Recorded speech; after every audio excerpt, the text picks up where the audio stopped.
Hello students, welcome to back my YouTube channel easy maths by Ajit sir.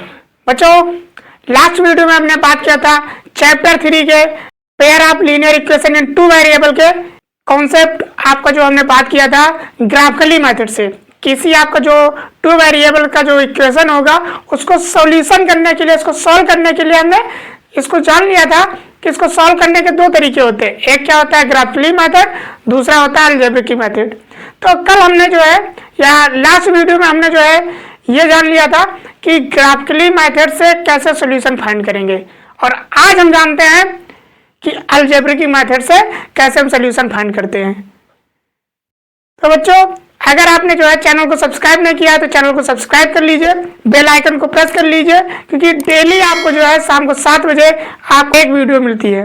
और अब मैं वादे के साथ कह सकता हूं, अगर आप डेली मेरी वीडियो को देख रहे हैं तो बोर्ड एग्जाम तक आपके अंदर इतना परफेक्शन आ जाएगा, आपके अंदर इतना कॉन्फिडेंस आ जाएगा, आप खुद बोलोगे yes I am a topper.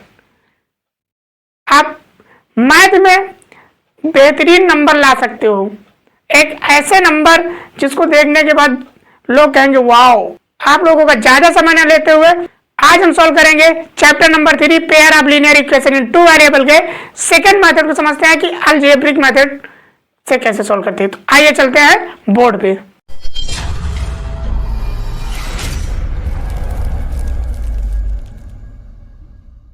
तो बच्चों, अलजेब्रिक मेथड में दो मेथड आपके सिलेबस में है। पहला क्या है सब्स्टिट्यूशन मेथड, दूसरा क्या है एलिमिनेशन मेथड। तो इसके जो आपके मेथड हैं वो कितने बच्चों? दो मेथड। पहला क्या है आपका सब्स्टिट्यूशन मेथड,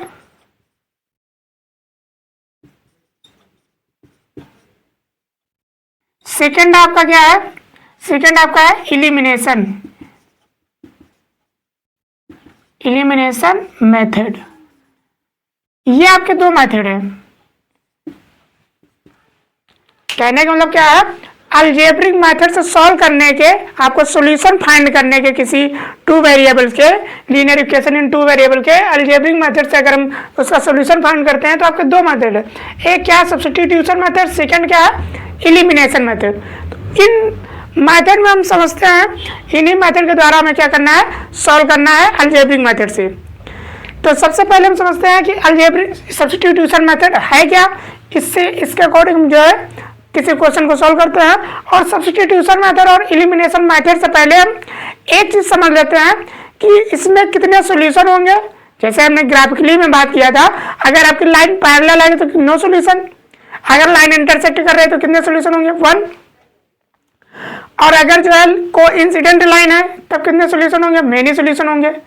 तो वैसे ही हम ग्राफिकली कैसे समझेंगे, सॉरी अलजेब्रिक हम कैसे समझेंगे किसमें कि 1 सॉल्यूशन होगा या 2 सॉल्यूशन होगा या मेनी सॉल्यूशन होंगे या नो सॉल्यूशन होंगे, कैसे हम समझेंगे? तो उसके लिए क्या करना, जैसे हम आपको एक बता रहे हैं उसको थोड़ा ध्यान से समझिएगा। जैसे बच्चों इसका क्या जनरल फॉर्म क्या होता है? जनरल फॉर्म हमने बताया था ax प्लस का by प्लस का c इक्वल टू 0। ये क्या है? General form of linear equation in two variable. ये क्या है? जनरल फॉर्म है। इसी में अगर देखो इसमें पेयर में है, आपके इक्वेशन किसमें होते हैं? पेयर में है। तो इसको हम क्या ले लेते हैं? a1x ले लेते हैं, इसको b1x b1y और इसको c1 इक्वल टू 0। दूसरा अगर हम ले लें, दूसरा आपका इक्वेशन ले लें तो a2x प्लस का b2y प्लस का c2 इक्वल टू 0। यहाँ पर a1 b1 और c1 इसलिए लिया और a2 b2 c2 इसलिए लिया ताकि इनको आप समझने में प्रॉब्लम ना हो आपको, क्योंकि अगर हम एक जैसे लेंगे तो आप समझ नहीं पाएंगे किस इक्वेशन का कौन सा वैल्यू है। ये आपके क्या हो गए? General form of pair of linear equation in two variable. अब समझने वाली बात है, जब a1 divide by a2 does not equal to क्या हो? b1 और b2 के। जब क्या है a1 और a1 divide by a2 does not equal to क्या हो? b1 डिवाइड बाई b2 भी। जब ऐसी कंडीशन आपके आती है, कहने का मतलब इसको जब हम सॉल्व करेंगे, सॉल्व करने के बाद अगर ऐसी कंडीशन आती है कि a1 और a1 divide by a2 does not equal to b1 divide by b2 के, अगर ऐसी कंडीशन आती है तो आपके क्या होंगे? यूनिक सोल्यूशन होगा। कैसे सोल्यूशन होगा? यूनिक सोल्यूशन, यूनिक सोल्यूशन या वन सोल्यूशन। समझ गए इस बात को? कहने का मतलब क्या है, जब आपके दो इक्वेशन है इनको अगर हम सॉल्व करेंगे, a1 डिवाइड बाई a2 करेंगे और b1 डिवाइड बाई b2 करेंगे और ये दोनों की वैल्यू क्या है, इक्वल नहीं आती है, तो आपका कैसा सोल्यूशन होगा, यूनिक सोल्यूशन होगा। क्लियर? दूसरी कंडीशन क्या है, दूसरी कंडीशन क्या है, जब a1 divide by a2 equal to क्या है, b1 डिवाइड बाई b2 और इक्वल टू क्या है, c1 डिवाइड बाई c2। अगर जब ये तीनों इक्वल आ जाते हैं, क्या आ जाते हैं, तीनों जब इक्वल आ जाते हैं तो आपके क्या होंगे, तब आपके होंगे मेनी सॉल्यूशन। क्या होंगे, मेनी सॉल्यूशन। क्लियर? तब आपके क्या होंगे, मेनी सॉल्यूशन या इनफाइनाइट सॉल्यूशन। जब ये क्या तीनों इक्वल हो आपके तो क्या होंगे, मेनी सॉल्यूशन। और तीसरी कंडीशन क्या है, तीसरी कंडीशन है जब a1 divide by a2 equal to क्या हो, b1 डिवाइड बाई b2 के और डज नॉट इक्वल टू क्या हो, c1 डिवाइड बाई c2 के। जब क्या है a1 divide by a2 b1 divide by b2 ये दोनों इक्वल हैं बट डज नॉट इक्वल है c1 डिवाइड बाई c2 के। अगर ये डज नॉट इक्वल है तब आपके क्या होंगे, नो सॉल्यूशन होंगे। क्या हो गया, नो सॉल्यूशन। क्लियर है तीनों पॉइंट? कहने का मतलब अगर आपको कोई दो इक्वेशन दे दिया जाए और इक्वेशन देने के बाद आपसे कह दिया जाए कि ये बताओ इसके कितने सॉल्यूशन होंगे, तो आप बता पाओगे?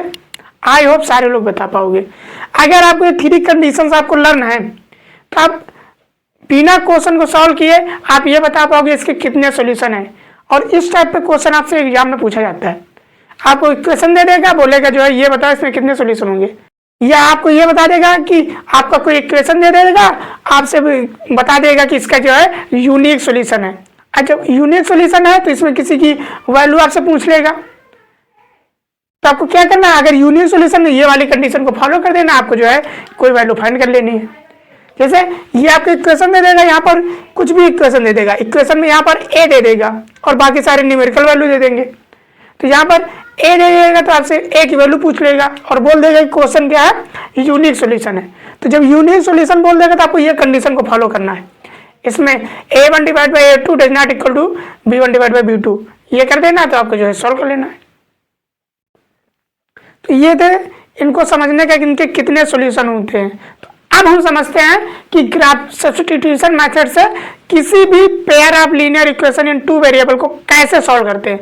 तो हम एक क्वेश्चन ले लेते हैं और उसको सॉल्व करके आपको बाकायदे जो है आपको जो है कॉन्सेप्ट से एक एक चीज में आपको जो है क्लियर करता हूं।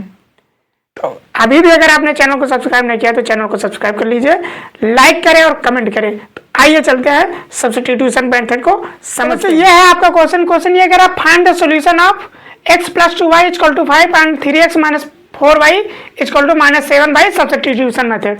तो इस क्वेश्चन को क्या करना है, सब्स्टिट्यूशन मेथड से क्या फाइंड करना है, सॉल्यूशन फाइंड करना है। तो बच्चों आइए समझते हैं इस क्वेश्चन को सॉल्यूशन कैसे हम फाइंड करते हैं। बहुत ही सब्स्टिट्यूशन मेथड से इसको हम सॉल्व करते हैं, इसको सॉल्यूशन फाइंड करते हैं।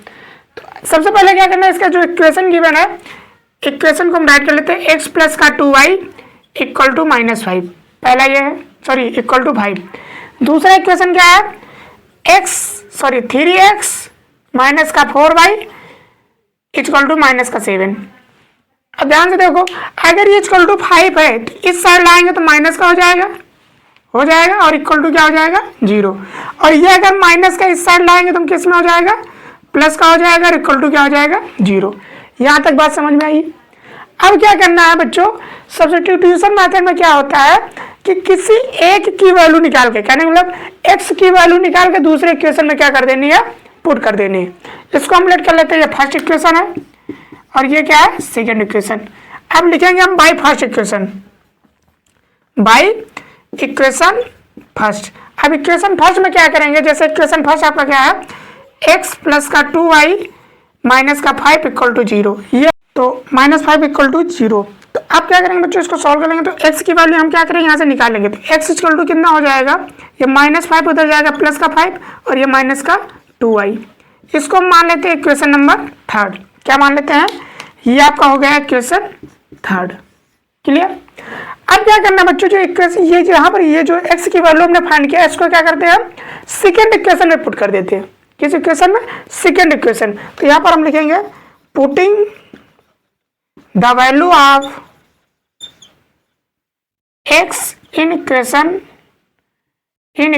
सेकेंड। अब सेकेंड इक्वेशन हम वैल्यू पुट कर देंगे एक्स की, तो ये आपका हो जाएगा 3 इंटू का एक्स की वैल्यू कितना है 5 माइनस का 2y और माइनस का 4y प्लस का 7 इक्वल टू 0। अब इसको क्या कर लेंगे हम सॉल्व कर लेंगे, तो 3 5 जा 15 माइनस का 3 2 जा 6y और ये माइनस का 4y प्लस का 7 इक्वल टू 0।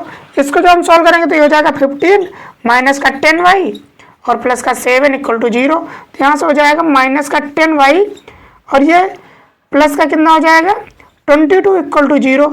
अब ये माइनस की वैल्यू उधर जाएगी तो प्लस का हो जाएगा, तो ये आपका हो जाएगा 10y इक्वल टू 22। तो y इक्वल टू कितना हो जाएगा 22 डिवाइड बाई 10 और इसको हम क्या करेंगे 2 से डिवाइड करेंगे, 2 5 जा 10 2 11 जा 22। तो y की वैल्यू कितना निकला बच्चा 11 डिवाइड बाई 5। यहाँ तक आई होप क्लियर हुआ होगा।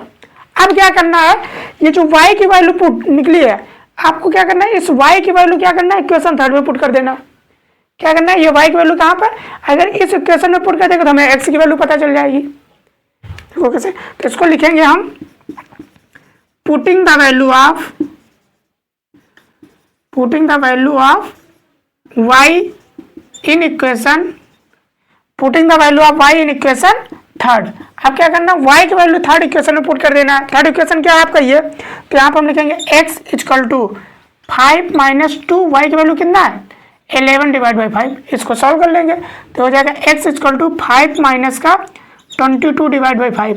देखो डिनोमिनेटर में यहाँ 5 है, यहाँ पर 1 है, तो क्या करेंगे 5 से मल्टीप्लाई कर देंगे ऊपर नीचे, तो ये हो जाएगा x इक्वल टू 25 माइनस का 22 डिवाइड बाई 5। क्योंकि डिनोमिनेटर से इक्वल है तो यहाँ पर तो x इक्वल टू कितना आ जाएगा 25 से 22 गया 3 डिवाइड बाई 5। ये आपका निकल आया x की वैल्यू। तो कहने का मतलब आपका जो है x की जो वैल्यू आपकी निकलेगी, कहने का मतलब इनका जो सोल्यूशन निकलेगा x की वैल्यू कितना निकला है 3 डिवाइड बाई 5 और y की वैल्यू कितना निकला है 11 डिवाइड बाई 5। तो ये आपका क्या हुआ सोल्यूशन हुआ। आई होप बच्चों सारी चीजें क्लियर हुई। इसको एक बार फिर दोबारा समझते हैं। पहले क्या करना, तो आपकी जो इक्वेशन गिवन होंगी उनमें से किसी एक इक्वेशन से एक वेरिएबल की हम वैल्यू निकाल लेंगे। जैसे हमने यहाँ पर क्या किया, एक्स वेरिएबल की वैल्यू निकाल लिया, एक्स की वैल्यू जो निकला वो वाई टर्म में निकला, उसको हमने इक्वेशन थर्ड बना लिया। अब क्या करना है, इस इक्वेशन में जो एक्स की वैल्यू निकली है इसको सेकंड इक्वेशन में हमने पुट कर दिया। अब सेकंड इक्वेशन में जैसे पुट करेंगे, इसको सॉल्व करेंगे तो आपको वाई की वैल्यू फाइंड हो जाएगी। और जैसे ही आपको y की वैल्यू फाइंड करें, इस y की वैल्यू जो आपने इक्वेशन नया बनाया था उसमें पुट कर देना, आपको x की वैल्यू आ जाएगी। तो ये थे बच्चों सॉल्यूशन, और ये था आपका जो है अलजेब्रिक मेथड में सब्स्टिट्यूशन मेथड। इस तरीके से आपके क्वेश्चन क्या होने हैं, सॉल्व होने हैं। तो आई होप बच्चा क्लियर हुआ होगा सारी चीजें। अगर क्लियर ना हुई हो तो आप कमेंट करिए, मैं आपके प्रॉब्लम को सॉल्व करने की कोशिश करूंगा। और अगर वीडियो अच्छी लगी हुई है तो लाइक करें, कमेंट करें। मैं लगातार आपको मिलता रहूंगा शाम को 7 बजे एक नए वीडियो के साथ, एक नए कॉन्सेप्ट के साथ। और ये वीडियो जो होंगी एक कॉन्सेप्ट के साथ रहेंगी, और इसको प्रैक्टिस करने के लिए मैं नई वीडियो बताऊंगा आपको कैसे आपको प्रैक्टिस करनी है। और जिनको कुछ भी नहीं आता है आप चैनल पर बने रहें। मैं दावे के साथ कह सकता हूँ आप बोर्ड एग्जाम तक आपके अंदर कॉन्फिडेंस आ जाएगा, yes I am also topper, और आप यहाँ से एक बेहतरीन मार्क्स ला सकते हैं। तो चलते हैं, मिलते हैं आपको नेक्स्ट वीडियो में नेक्स्ट कॉन्सेप्ट के साथ।